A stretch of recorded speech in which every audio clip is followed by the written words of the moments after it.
كل الشعب المصري بعد مباراة الكونغو وهو على كلمة واحدة ونغمة واحدة: احنا ما نستحقش. اول كلمة اتقالت بعد اخر ضربة جزاء: المنتخب ده لا يستحق.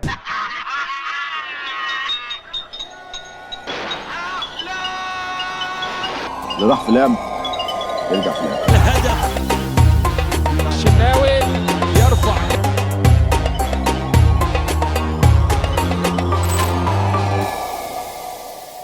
السلام عليكم ورحمة الله وبركاته. أنا محمد أوسكار وهنا في اللعب مع الكبار. أنا طول الوقت والقاعدة الأساسية في حياتي واللي طول الوقت بتكلم عنها هو إن ربنا عادل لدرجة يصعب علينا فهمها. عدل صرف. هل أنت أكتر منتخب تعب واشتغل؟ هل انت اكتر اتحاد شغال صح وتعب على البطولة وشغال بما يرضي الله لصالح مصر؟ هل المدرب والجهاز الفني اشتغلوا وتعبوا وذاكروا واهتموا بكل التفاصيل واختياراتهم كانت عادلة؟ هل كل اللعيبة عملوا اللي عليهم واحترموا نفسهم واحترموا الفريق ولعبوا من اول ماتش؟ الاجابة لا كبيرة وما فيهاش وجهات نظر. الكلام ده لو احنا لسه في البطولة. طالما النتيجة ظهرت يبقى خلاص. طالما طلعنا من البطولة بالأداء المهين ده فالإجابة لا وألف لا. ليه تصعد بقى؟ ازاي تاخد البطولة؟ طب والمنتخبات اللي تعبت أكتر منك واشتغلت أكتر منك يروحوا فين؟ ربنا هيكرمك ليه؟ منظومة زي الزفت. وطول الوقت بقى عندي سؤال أزلي: ليه الدولة سايبة الكورة والرياضة في مصر تعمل كل العبث ده من غير ما يتحاسبوا؟ اتحاد الكوره بقاله سنين وكل سنه وليه فضايحه ويمشي من غير ما يتحاسب. ما هو لو اتحاسب اللي بعده هيخاف وهيشتغل صح. نداء الى الدوله المصريه: الرياضه في مصر خطر، خلاص وصلنا للقاع. نداء للفيفا، لان ممكن تكون الفيفا هي اللي حايشه الدوله عنهم. لو سمحت يا فيفا اعملوا اتحاد معين منكم، على الاقل ناس تكون محترمه، لان الانتخابات بتاعت الاتحاد حاجه عبثيه. الكوره بتنعكس على حاجات كتير قوي في البلد، ده غير انها صناعه كبيره. ما كانتش الدول حاربت واشتغلت علشان تاخد تنظيم كاس العالم او تنظيم اي بطوله قاريه. كام شخص بيشتغل في الصناعه دي في مصر؟ لعيبه ودكاتره ومدربين ومساعدين وليله كبيره. تعال بقى للاعلام: تصوير وميديا وبث ومصورين ومذيعين ومحررين وصحفيين و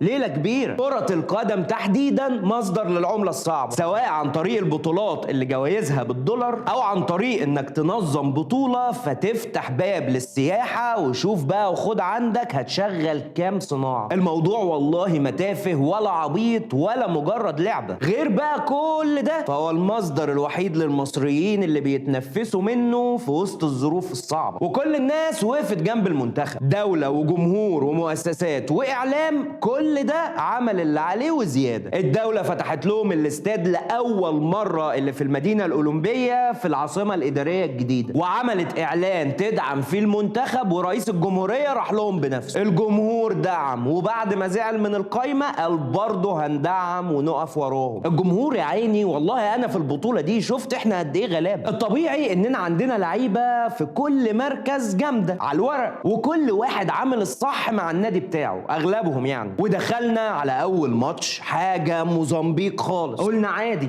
فاكر البطولة اللي فاتت أول ماتش مع نيجيريا كان كده برضه، وبعدها اتظبطنا واتطورنا ووصلنا للنهائي. فوراكوا يا رجاله. جينا بقى على ماتش غانا لقينا بقى ضحك وعبط وهبل واصابه صلاح واصابه الشناوي وكله. قلنا فاكر تاني ماتش كان برضه نفس الفكره، اصابات واحداث وعد. ربنا بقى يستر على ماتش الراس الاخضر، ودخلنا برضه قلقانين وماسكين الاله الحاسبه وبنقول يا رب. اتعمل علينا حفله، ماتش تعادل مهين، اهانه غير عاديه. تجيب جون يجي الراس الاخضر في 3 ثواني يروح جايب منك التعادل، وخلاص طالعين. فموزمبيق تتعادل مع غانا فنصعد احنا. تخيل بقى احنا بيحصل فينا ايه. تطلع من الماتش مش عارف تحزن ولا تفرح ولا تقلق ولا ترتاح ولا ايه بالظبط. شوف الغلب بقى. قلنا عادي، البطولة عايزانا والكرة خلاص بتاعتنا، والبطولة دي هناخدها طالما اننا طلعنا بالشكل ده. ومروان عطية هينزل في وسط الملعب وخلصانة مع ابو جبل. لا وكمان هتلاعب الكونغو اللي ما كسبتش زيك ولا ماتش، ولو كسبت هتلاعب واحدة من الغنيتين والاتنين في السلكان. اسهل طريق لكاس افريقية في حياتنا، بس انت